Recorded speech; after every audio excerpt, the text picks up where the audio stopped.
Welcome to Bearcats Mean Business. My name is Grant Freaking, Manager of College Communications and Marketing at the Carl H. Lindner College of Business.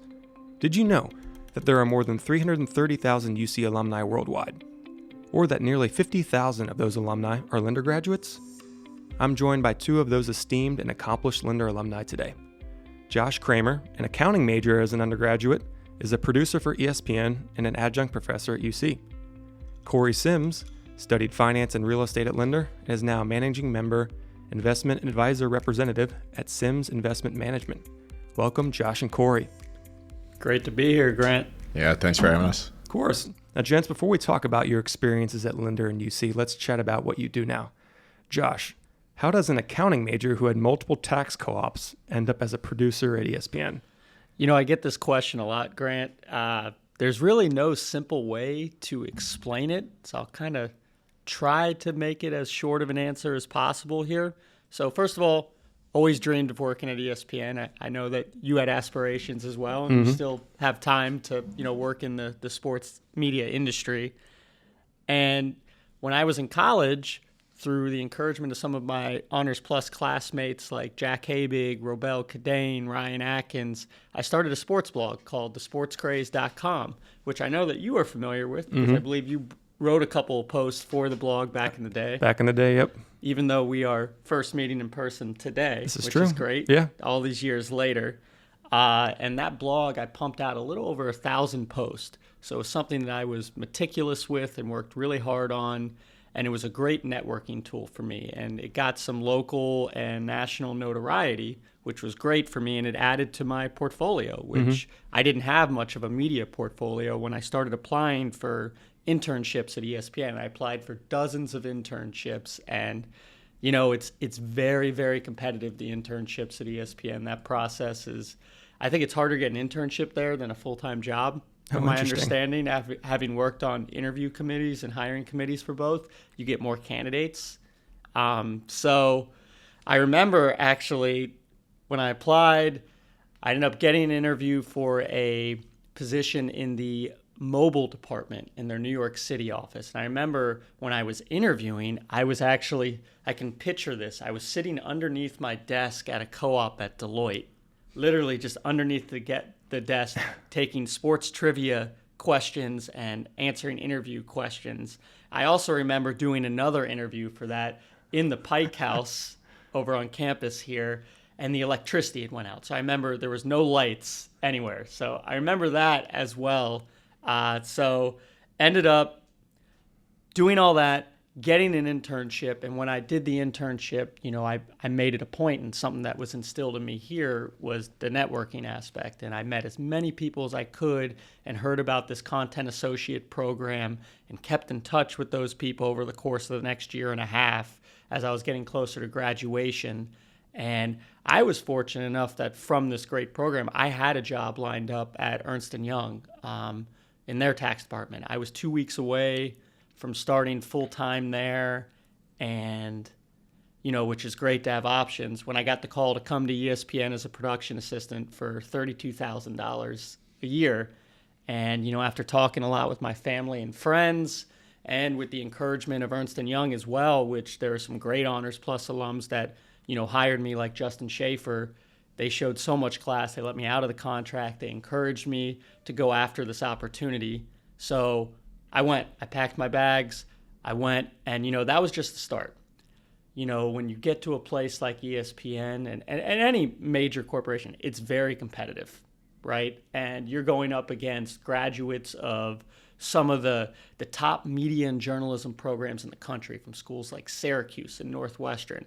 But I think what really helped me out was some of the principles that were instilled in me here in terms of work ethic, never shying away from a challenge, to always be learning and networking. And, 12 years later, I'm a producer now. I mean, I know it's kind of a long-winded answer, but there's no direct path. Anytime when I talk with students, because I frequently talk with students from the Lindner Business School and from UC all the time, and they ask the same question, and I wish there was a direct formula, because I would say, here's the formula, here's how you do it if you want to work at ESPN or at a major sports media company, but there really isn't. Everybody takes a different path, and I was quite fortunate to have studied here, and I think that helped me a lot. Sure. The path is rarely direct in careers anyway. So your story I think will resonate with a lot of people listening to this podcast who have maybe not work at ESPN, but have achieved maybe some sort of dream job status or satisfaction in their career through winding means. Yeah, definitely. I mean, very lucky, very fortunate to have studied here. Right. Cory, tell us about how you've successfully grown your investment management and wealth planning business. Yeah, so, Josh and I, our stories are very different, but there's a lot of similarities, and I know we'll get to some of that here in a little bit. But, I came to UC, did the co-op program, started at Johnson Investment Council as a co-op. My first co-op was actually with a buddy, Stephen Porter, at a company called the Ward Group. And I'll joke about this. We were kind of like the Bobs off of Office Space, right? Yeah. They were like insurance consultants, and it was a really great first co-op, but it was also great for me to learn, like, this is not what I want to do. But made some great connections there, some people that I'm still in touch with today. Went to Johnson, got a really great education there in a co-op for a couple years, worked part-time my senior year of school. And then I was there full-time for a year and ultimately ended up leaving Johnson, going to a smaller firm and start my own thing in 2013. So I would say that background is important because of how important the co-op experience was, because I would have never been prepared at 25 years old to try and start my own company had I not had a couple years of experience while I was in school. So, kudos to Lindner for that. And then, what I think has made us successful today, I've got a staff of 6 underneath me now, 3 other advisors, and, some of those Bearcat principles of, we're gritty, right? We do more with less.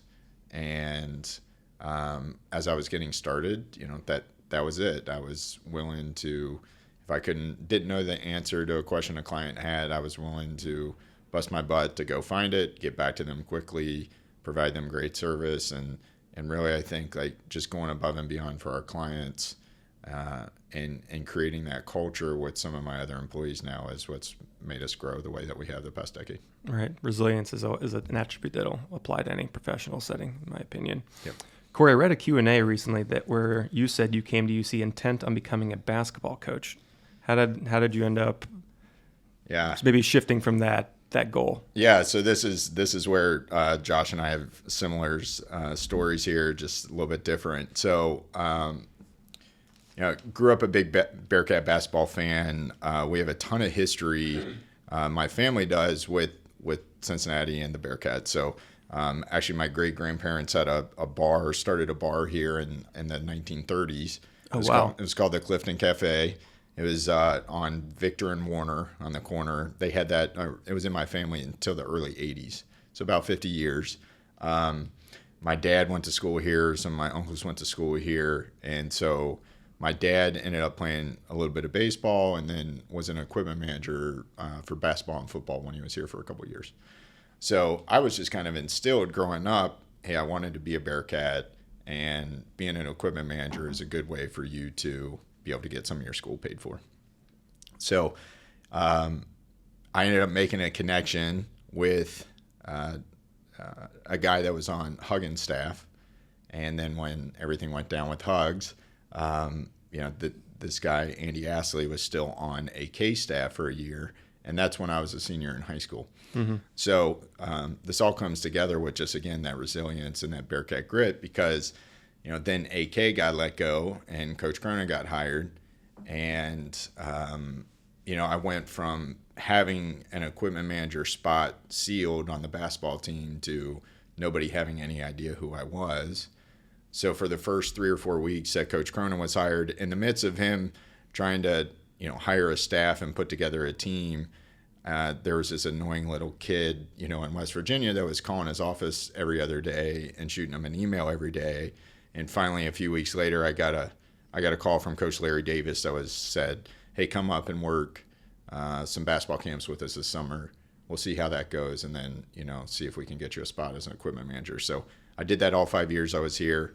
Once I got into it, though, there's just aspects of the industry and the time commitment, what those guys have to do and the sacrifice their families have to make, that ultimately I realized this wasn't the career path I wanted to follow.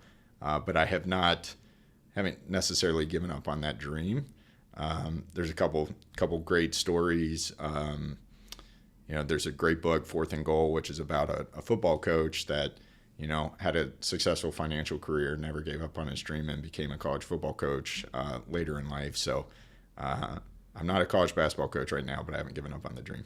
Love it. Josh, how did you wind up at Lindner? What do you remember about your college selection process?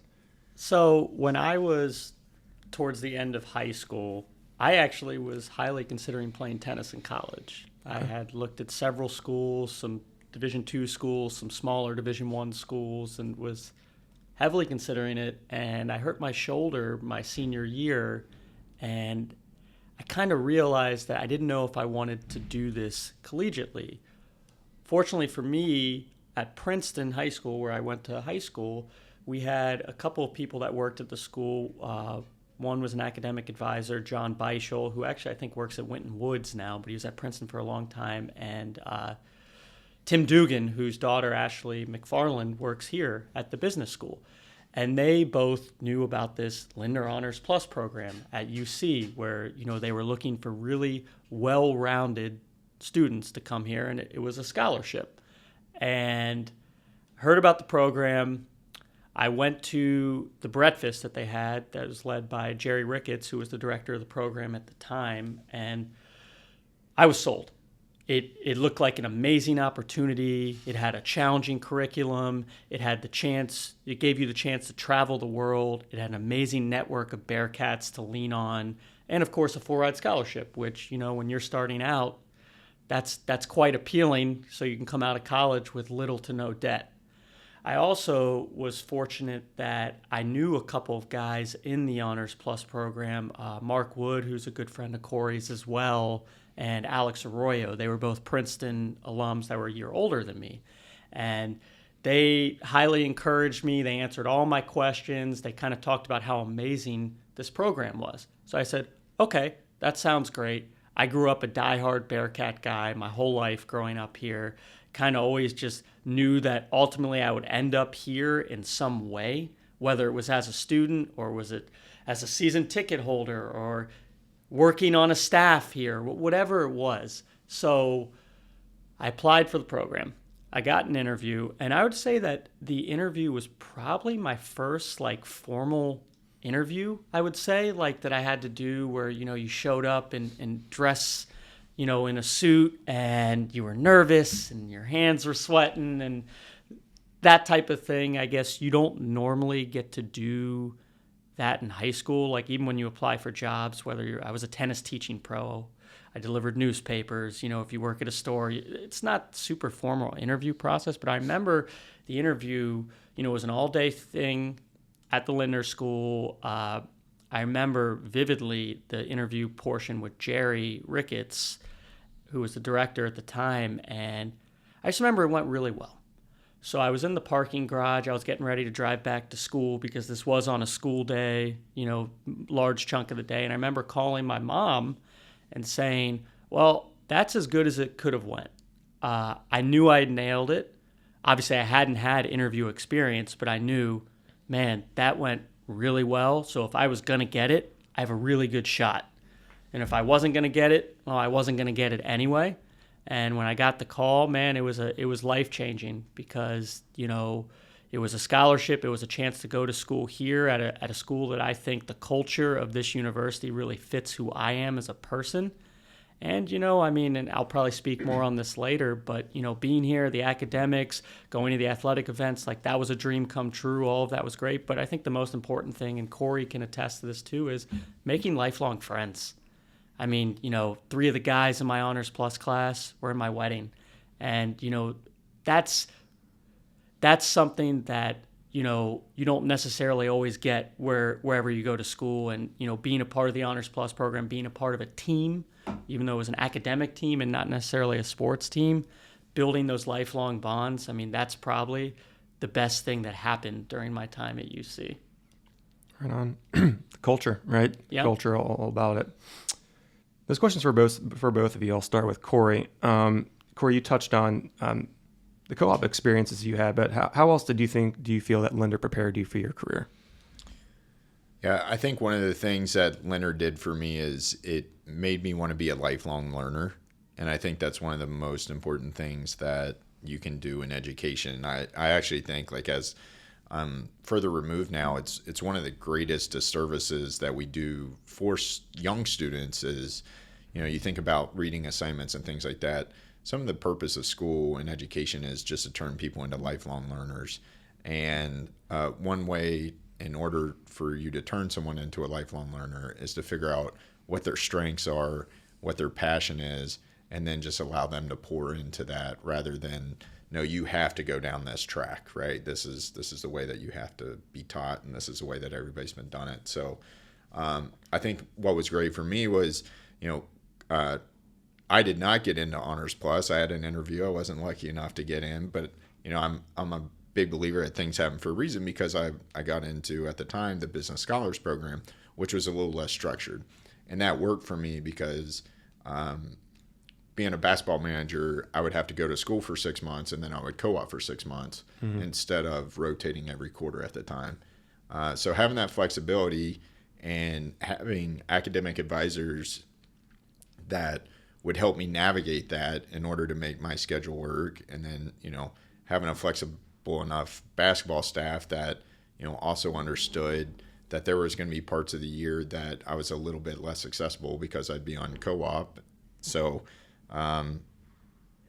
finding that passion, letting you pour into that passion, I think that's part of it. Becoming a lifelong learner. And then, like we talked about before, the grit and the relationships that you can form here. I mean, I've got some really great friends I grew up with in Huntington, West Virginia that I'm still very close with today, but pretty much the vast majority of the people that I still hang out with in Cincinnati are people that I met through Delta Sigma Pi. We still have a great managers group text where we, harass each other still. We've got a great group of friends from Sigma Sigma. So really those lifelong Bearcat relationships have helped, set me up for success too. Sure. And Josh, how about you and your preparation, even though your preparation actually academic-wise didn't translate to the field you ended up in? Yeah, I'll admit, definitely a very unique career path, being an accounting major and now producing shows like SportsCenter and ACC basketball post-game shows. It's very different. So I would say, academically on a day-to-day basis, there's not a direct correlation. However, I did learn so many valuable lessons at Lindner throughout the 5 years at the school, and I kind of boil it down to 5 things. One, never shy away from a challenge. I was put into a really challenging environment where I'd never seen a television show rundown in my life. I'd never cut video in my life. Sure, I had the sports blog, but that was writing. I work in television. So, not being scared to take on something, because ESPN it's a sink or swim environment when you first get there, or really even as you continue to move up, you can't be scared. If you're scared, you're not going to make it there. And I will say that I'm the only one left from my start group from 12 years ago, and I'm really proud of that. And I think a lot of that has to do not because those people were scared, but I did not shy away from the challenge of not having experience in what I was doing. 2, attention to detail. So I do think the accounting background does come into respect there. That's one of my biggest strengths as a producer, is my attention to detail and the meticulous little things in a show, because in my opinion, there are a lot of good shows at ESPN, but the difference between good and great shows are those really minuscule things that you notice, whether it's something that your on-air talent's doing, whether it's how you're writing a script, how a piece of video is cut, all of those really little things. That's what makes the difference. And obviously as an accountant, that's really important, that attention to detail. 3, this relates exactly to what Cory said, the importance of always learning, because the industry is constantly changing. I mean, even in my 12 years at ESPN, so many technologies that we use, protocols, standard operating procedures, they're constantly changing. So if you're not willing to always be learning, well, it's going to pass you by, and you're not going to be ready for what's next, and you're not going to continue growing in your career. 4, I would say the confidence to lead meetings and to embrace diverse thinking. Cory mentioned his time in Sigma Sigma and Delta Sigma Pi. I also was in a lot of campus organizations and was fortunate enough to serve as president in some of those organizations. And you're leading meetings, whether it's on a daily basis or a weekly basis in those organizations. And that gives you the confidence, because when you're producing a show and you have that pre-show meeting and you're presenting, hey, here's the plan today, Stephen A. Smith. Here's how we're going to do First Take today. Here's the topics I'm thinking. Here's why I'm thinking it. All right, what do you think? You have to be confident, and you have to have experience in doing that, because it's quite intimidating to lead a meeting with people that you've looked up to your whole life. Or if you're producing a sports center and Hannah Storm's in that meeting, she's a legend in the industry. If you're not confident and you're not showing that, they're not going to believe in you, which is going to put you behind the 8 ball. And then the last point, networking. And I know Cory and I, networking's helped him a lot in his career. It's helped me a lot in his career, whether it's your friends or people that you meet through friends, and, being somebody that's kind and generous and considerate and has strong values like Cory does. And I feel like I do as well. It helps so much in building your clientele for your business, or building your reputation in a business like I work in as a producer. When you walk into a show, if you have a strong reputation that you've built through the networking with people, they'll believe in you, and that will help you succeed. Right. I want to expand on that real quick, because Josh and I, we've had these conversations of just the Bearcat network, and networking, I think, can have a negative connotation at time. It's like, oh, I got to go do a networking, right? And they think of it as a chore. Yeah, a chore, and it's a boring coffee meeting, or it's a boring happy hour, and you're making awkward conversation. But like a lot of our business has grown just from relationships, which is essentially what networking is. Like, how can you just be a genuine, authentic, nice person and keep a keen ear, so that way if you hear at some point in the conversation a way that you can help that person, whether it's for profit or not for profit, right? How can you just genuinely, be a resource for somebody and pay that forward? And I think that's what you see, like, definitely taught me as well, is the number of alumni that poured into me when I was a student. And whether that was take you out to lunch, or you'd go for a coffee meeting, and they would just give you your time, and you're just a poor college student. You're like, how can I pay this person back for this, right? I can offer to buy them the lunch, and that's a small example, right, of like, how can I pay this person back? But every one of them said, you don't owe me anything, I just want you to pay this forward, right? So when the opportunity comes up, so that way you have the chance to connect with another Bearcat student in the future when you're at a place in your career to do so.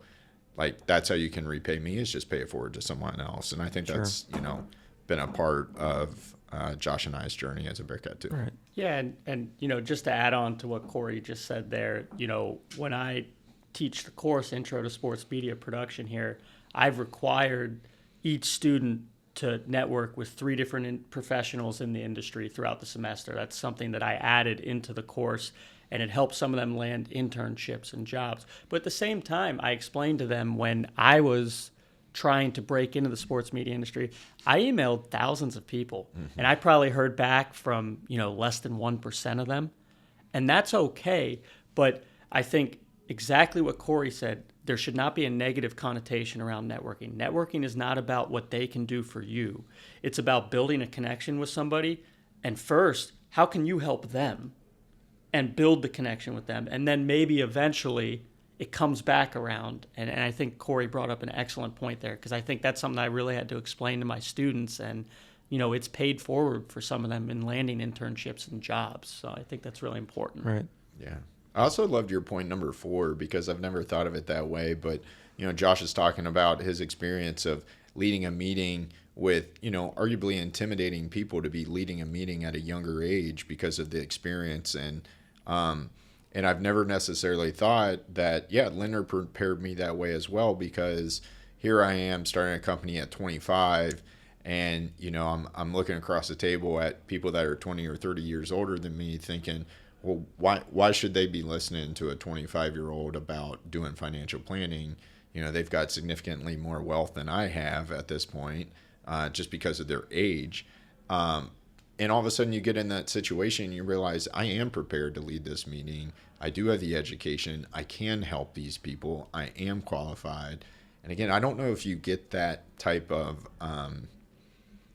confidence without doing the co-op program, having real world experience. Current students listening, I really hope you were taking notes or make use of the rewind button during that last segment. That was gold. Let's move on and talk about fondest memories that both of you have from Lindner and UC. Josh, I'll start with you. Yeah, so I think it's really hard to boil it down to one.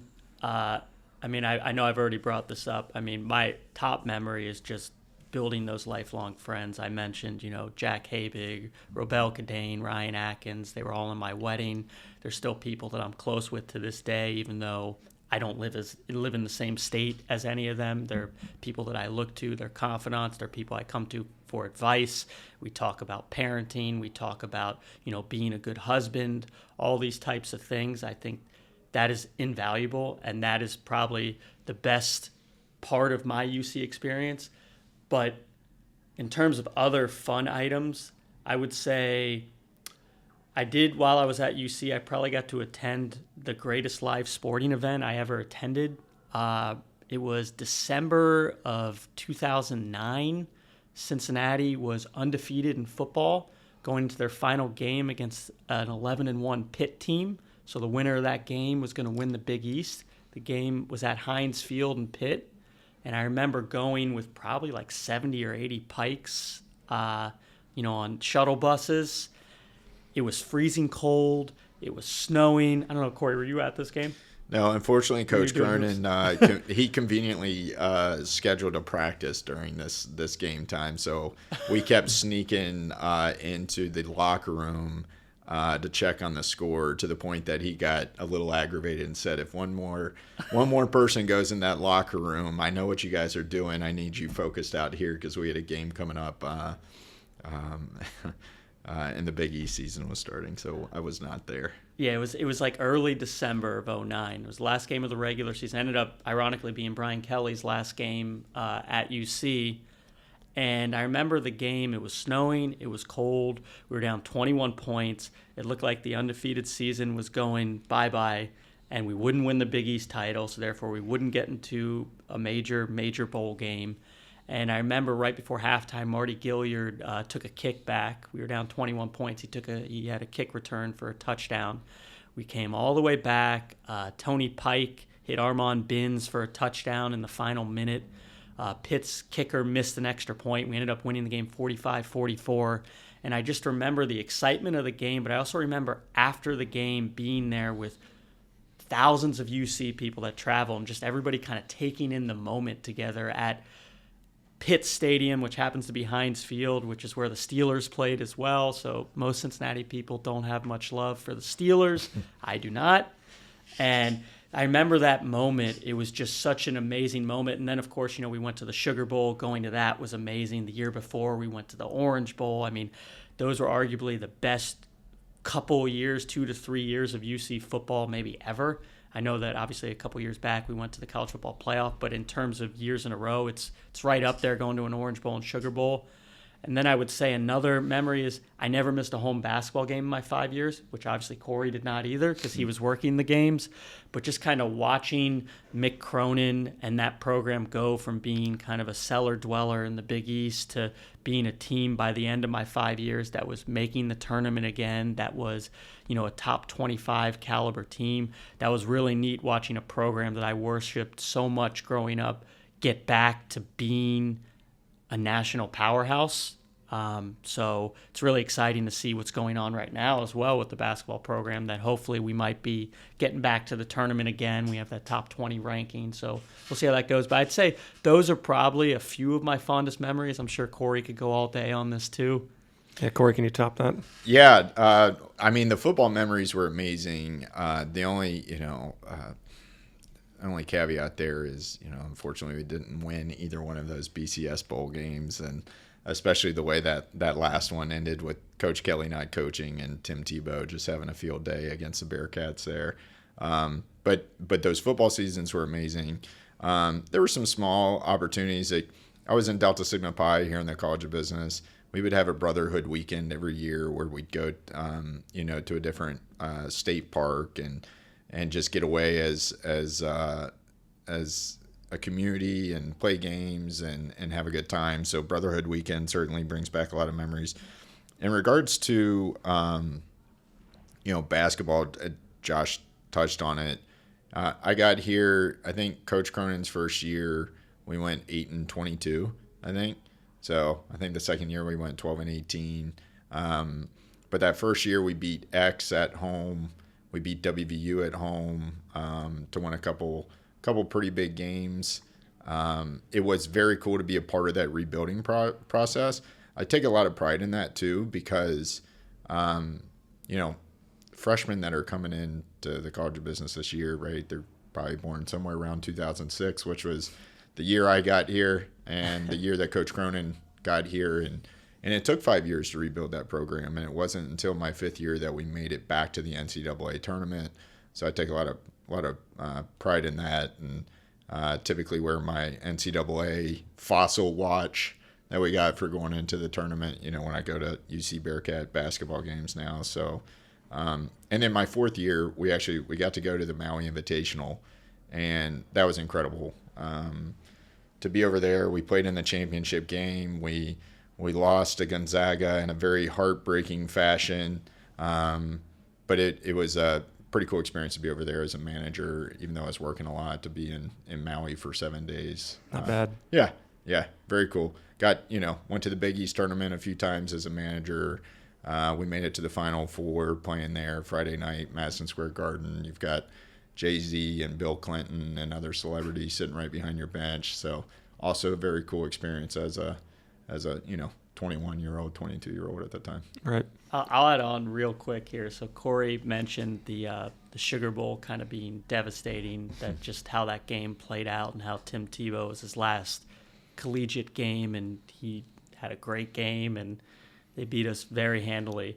I actually, probably 6 or 7 years ago, I was working on the college football playoff at the Peach Bowl. It was the Alabama-Washington matchup, and I was talking with Tim Tebow, and I had some sort of UC insignia. I don't remember, because I normally don't wear UC gear while at work. It's kind of frowned upon, even though I would love to wear it all the time like I am right now. You can't see it. But and I remember asking him, about that game. It just came up, and he was so nice about it. He was like, yeah, that was a really good UC team. I just was, I was really locked in, for my last college game. He was really nice. And I remember Paul Feinbaum was with us, another commentator at ESPN. He was like, Tim, tell him how you really feel. You lit him up. It was just really funny kind of hearing, getting Tim Tebow's perspective after he was such an amazing college football player, and just how he spoke highly of UC and their program despite them beating us by multiple touchdowns and kind of blowing us out. Sure. Yeah. I mean, I think there were a couple of football managers that had headsets on during that game, because we didn't have a full coaching staff anymore. So right. Yeah, the deck was stacked against us. No doubt. For sure. We'll get you guys out here with some questions that sort of delve into your involvement as alums, because you guys are both very involved alums of Lindner and of UC. Cory, you were very involved as a student. You've continued that as an alum of, as I just noted, notably as president of the Lindner Alumni Council recently. What prompts you to give your time back and energy back to the college? Yeah, I touched on this a little bit earlier, just, being taught that as a student, that, hey, just pay it forward. That I know there's a Chinese proverb, right, that we sit under the shade of trees that were planted long before us, and the Honors Plus program, the Honors program, this beautiful building, this podcast, none of this would have been here unless people prior to us would have given their time, energy, resources to try and keep promoting, UC in this college and the advancement. So that definitely encourages me to get back. I was thinking about this too recently, because Josh and I are going to be together tonight for a little award ceremony. And so I've been out of school for a little over 13 years, and I think I have been on some type of committee every year since I've been out. Lindner Alumni Council for 9 years. I was the president of that for 4. I was involved with the UCYP organization through the Alumni Association and president of that for a couple of years. Sigma board. So I'm technically a free agent right now. My term is up with the Lindner Alumni Council, so I'm trying to figure out another way that I can give back. But ultimately, that pay it forward mentality that was instilled in me, I think, is just resonates, and I want to keep trying to advance this university and college any way I can. Yeah, I mean, I would echo a lot of what Cory said. I think that my involvement is a little bit different than Cory's, just living in another state, because I wish I could be here at all the sporting events and all the different events on campus to meet with students in person. I will say over the past 12 years since I've been in Connecticut, I've probably spoken with between 75 and 100 students, that just reach out kind of blindly with, aspirations of working in sports media or just questions about what I do. I think it's extremely important to answer every one of them and give them your full attention and time. It's something that I don't know if my wife loves it that I prioritize that, but she understands it. She understands the pride I take in the school because I understand that I wouldn't be where I am. I wouldn't have the friendships that I have. I wouldn't have the opportunities that I have, and probably wouldn't have met my wife because I wouldn't have gone to ESPN and been in Connecticut without UC, without the Lindner Business School, without the Honors Plus program, without different people such as a Cory or a Mark Wood or a Jack Habig or a Robel Cadane or a Ryan Atkins pushing me to be the best I can be to pursue my dreams and goals. So I would say that right there, I want to be involved any way I can, whether it's just on the phone or Zoom meetings. And then, I got the itch to teach. My wife is a 4th grade teacher, and I see her love for, teaching her students inside and outside the classroom and helping them, become the best individuals that they can be. And my mother-in-law is also a teacher, and I saw that passion she had up until her retirement a couple years ago. And I got the itch, so I actually, during COVID, I designed a course that I could teach. And I started, I reached out to former president of UC Santa Ono, and we had a good call, and he offered to let me teach the course at the University of British Columbia, which is where he was at the time before he went to Michigan. And, I told him I really wanted to try it at UC first. So I went through a lot of different parties at UC. It took a long time, but eventually I landed with the CCM College and this Intro to Sports Media Production class. And, it's just been an amazing experience connecting with current students that aren't necessarily all just business students, but also, seeing them land jobs. After over a decade at ESPN as the only Bearcat, I'm no longer the only Bearcat. I know that we have Jason Kelsey, who, is a good friend of Cory's, is there now, but, also seeing some of the students that have taken this 4-course progression at CCM land jobs there, it just brings me so much joy. So I would say that, and then just the love for the university. I mean, I miss it. I wish I could be here at everything, but you're always going to be connected, whether it's watching sporting events, whether it's talking. Cory and I will text about the different teams or, other friends that I have from my time here. And, that's stuff that I really look forward to. So, I would say that's kind of a long-winded answer, but I will always be coming back, whether it's in person or remotely, but I'm thrilled to be here right now. So, yeah, I'll Grant, I've used this analogy before. I think, for potential students that might come here or parents that are considering sending their children here, you have this 4 or 5 year relationship with the university as an undergrad. But if you think about it over the course of your life, that's a very small portion of the potential relationship, right? And it's, right. Yep. It's kind of like you're dating, right? And then, you graduate and that's kind of the wedding, but like you're committed for life. You're an alumni. And, there's some obligation. You might not agree with everything the university does, every hire, every decision. But if you do it the right way, if you come here and do college the right way, get involved, have the experiences, you're going to want to give back. You're going to want to be committed because it truly is, till death do us part in a way. So that's why I keep coming back. My thanks to Josh Kramer and Cory Sims for joining me on Bearcats Mean Business. Attention Lindner alumni, if you're not an active member of the Lindner community, your involvement matters more than you may realize. If you are interested in donating your time, money, and or effort to the Lindner College of Business, please visit business.uc.edu/alumni. Please subscribe, rate, and review Bearcats Mean Business wherever you listen to your podcasts. Thanks for tuning in. Go Bearcats!